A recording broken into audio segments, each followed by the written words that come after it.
At dawn on January 12, 2024, the Red Sea was expected to stabilize after the first US and UK strikes on Houthi targets. But within hours, the pattern shifted in a way that did not match expectations. Shipping traffic through the Bab el-Mandeb Strait began to thin, not collapse completely, but bend enough to signal rising risk. By January 15th, several major carriers had either paused operations or quietly rerouted vessels, while insurance premiums started climbing as threat perceptions changed in real time. The critical shift was not a dramatic strike on a ship, but a growing hesitation across the system. Vessels were choosing longer, more expensive routes simply to avoid uncertainty. This narrow corridor is one of the most important arteries of global trade, carrying a significant portion of the world's oil and container traffic, which means even small disruptions ripple quickly across supply chains. By January 20th, rerouting around the Cape of Good Hope was adding up to 2 weeks to delivery times, increasing fuel costs and tightening global shipping capacity before any visible congestion formed at ports. What emerged was a new kind of pressure point, where the threat of disruption proved just as powerful as actual damage, turning a single waterway into a lever capable of affecting prices, schedules, and global trade flow all at once. The setup began months before the latest breaking banner.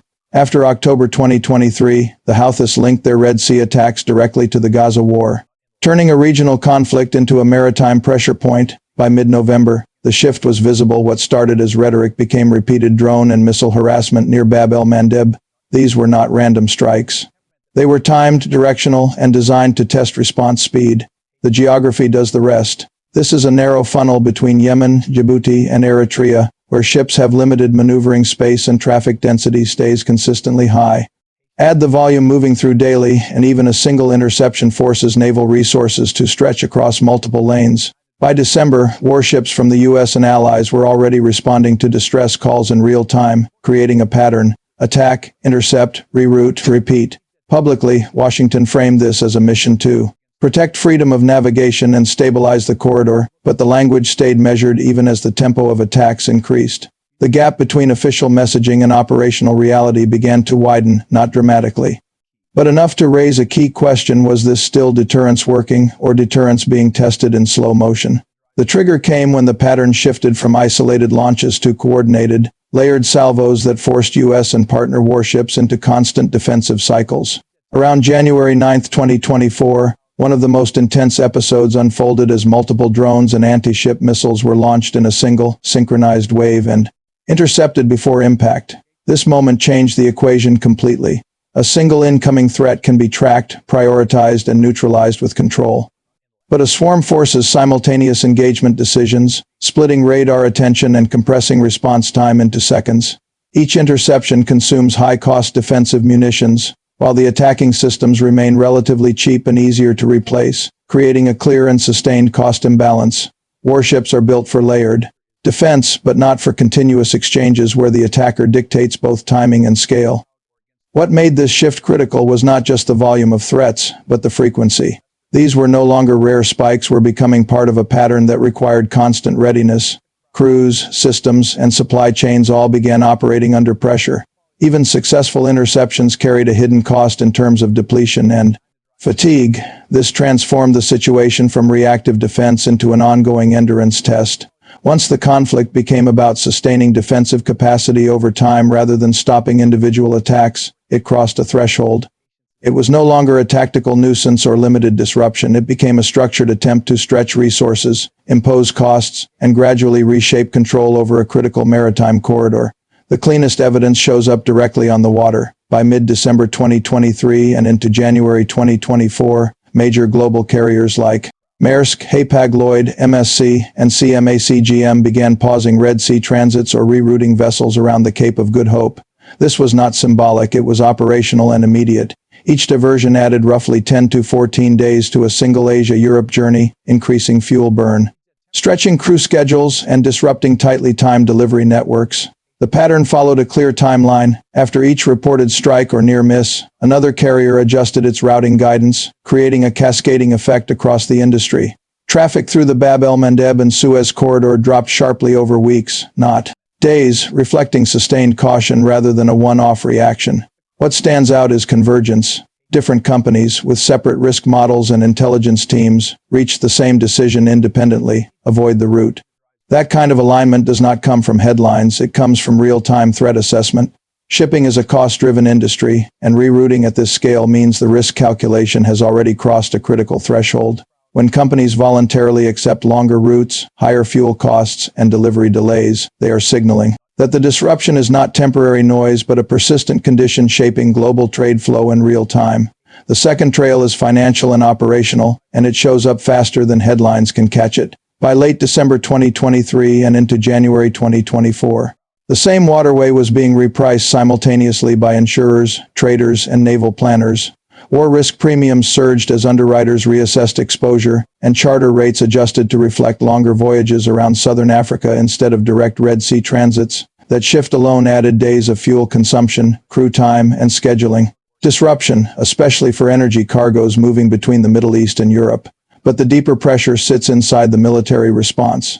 Every interception carried out by U.S. or allied warships is not just a defensive action, it is a cost event. A relatively low-cost drone or missile can trigger the launch of advanced interceptors worth significantly more, creating a persistent imbalance. Over time, that turns defense into a resource drain. Naval operations also involve flight hours, radar usage, maintenance cycles, and resupply chains, all of which accumulate under continuous engagement. This is where the situation moves beyond simple disruption. It becomes a system where pressure is applied through cost, repetition, and endurance rather than single decisive strikes. When financial markets and military logistics both begin reacting to the same pattern, it signals that the impact is no longer isolated, it is structured, sustained, and deliberately shaping behavior across commercial and security systems. Here is the hidden detail: the Houthis may not need perfect accuracy to achieve strategic effect. They only need to sustain enough launches to force defensive overmatch. In simple terms, the real battleground is the exchange ratio: low-cost drones and missiles on one side, high-end interceptors and constant naval readiness on the other. That flips how the entire campaign should be read. A strike that fails to hit anything can still succeed if it forces a response. On January 9, 2024, during one of the heaviest reported attack waves, the key question was not just whether anything broke through, but how many defensive rounds were used, which ships were involved, and how quickly those systems could be reloaded. The pressure builds quietly. Warships carry finite vertical launch cells, and resupply is not instant. It depends on logistics chains, positioning, and timing.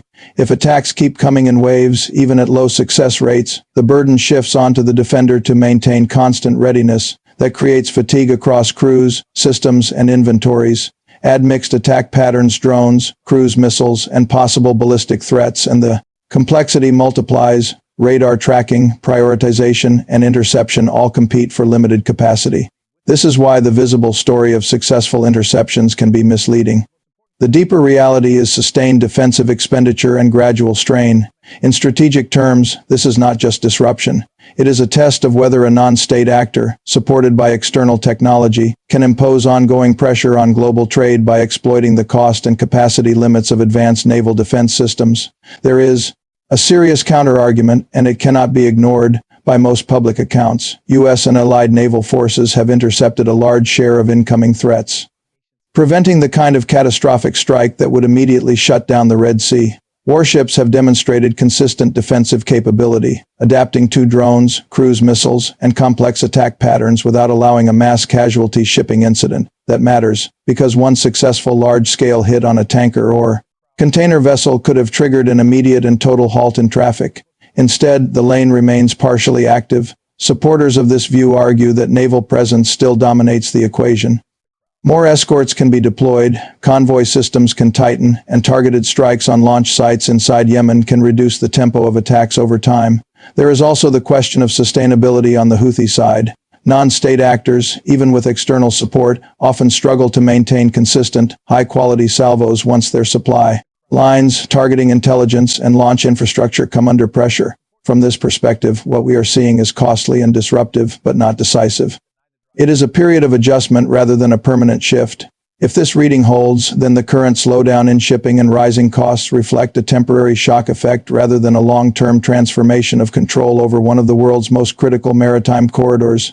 Because this is not just a shipping story, it is an inflation story and a security story unfolding at the same time. A significant share of global trade, including container traffic and energy flows, depends on the reliability of the Suez-Red Sea corridor. When that reliability is questioned, the effects move quickly. Every diversion around the Cape of Good Hope adds days or even weeks to delivery timelines, tightening vessel availability and pushing up fuel costs. That translates directly into higher freight rates and delayed cargo, from consumer goods to industrial inputs and energy supplies. The pressure builds quietly but spreads widely. At the same time, there is a parallel military cost. If U.S. and allied warships are continuously engaging incoming threats, they are consuming advanced interceptors, increasing operational tempo, and stretching maintenance and resupply cycles. Those decisions do not stay confined to the Red Sea, they affect broader regional readiness and planning. Resources allocated here are resources not available elsewhere at the same scale or speed. This is how a localized conflict begins to shape global systems. Even without a single catastrophic strike, the perception of risk alone is enough to shift behavior across markets, logistics networks, and defense postures. The result is a layered impact where trade slows, costs rise, and strategic calculations adjust simultaneously. Watch three things next.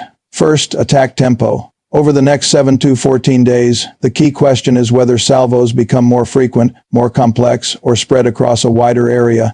A steady increase in pace or coordination would signal adaptation rather than desperation. Second, shipping behavior, the clearest real-world indicator, is what major carriers actually do, not what they say. If companies begin resuming partial Red Sea transits, even under escort, that suggests confidence is stabilizing. But if they extend Cape of Good Hope routings through another advisory cycle, it signals that risk calculations have not improved. These decisions show up in movement patterns before they appear in headlines. Third, U.S. inventory and posture. Listen closely to the language in upcoming Pentagon or CENTCOM briefings. Phrases like self-defense, freedom of navigation, or degrading capability are not just talking points, they reflect operational posture and confidence levels. Subtle shifts in wording can indicate whether the mission is holding steady, expanding, or adjusting under pressure. These three indicators: attack tempo, shipping decisions, and official language, form a real-time dashboard of the situation. If all three begin moving in the wrong direction at the same time, it suggests the pressure is compounding rather than easing, and that the disruption is evolving beyond a short-term shock into something more sustained and structurally significant. The core takeaway is blunt. The Houthis do not need full sea control to disrupt global commerce. They only need enough credible strike capacity to keep risk alive in the system. That means insurers stay cautious, carriers keep rerouting, and warships remain locked into costly defensive cycles. Since late 2023 and into early 2024, the pattern has repeated across multiple layers. Ship movements show hesitation and diversion, insurance pricing reflects sustained uncertainty, and U.S. naval forces continue intercept operations at a steady pace. None of these signals alone defines a crisis, but together they form a consistent picture of pressure that does not require a decisive strike to be effective. The disruption works by staying just below that threshold, where traffic does not fully stop but never fully normalizes either. That gray zone is where the leverage sits. It forces global trade to adapt in real time, absorbing higher costs, longer routes, and ongoing unpredictability. The outcome is not measured in a single incident, but in accumulated strain across logistics, pricing, and military posture. What happens next will not be shaped by statements or headlines, but by measurable shifts, whether attack tempo rises or falls, whether naval defenses hold without strain, and most importantly, whether commercial shipping begins to return to the Red Sea in meaningful volume or continues to avoid it.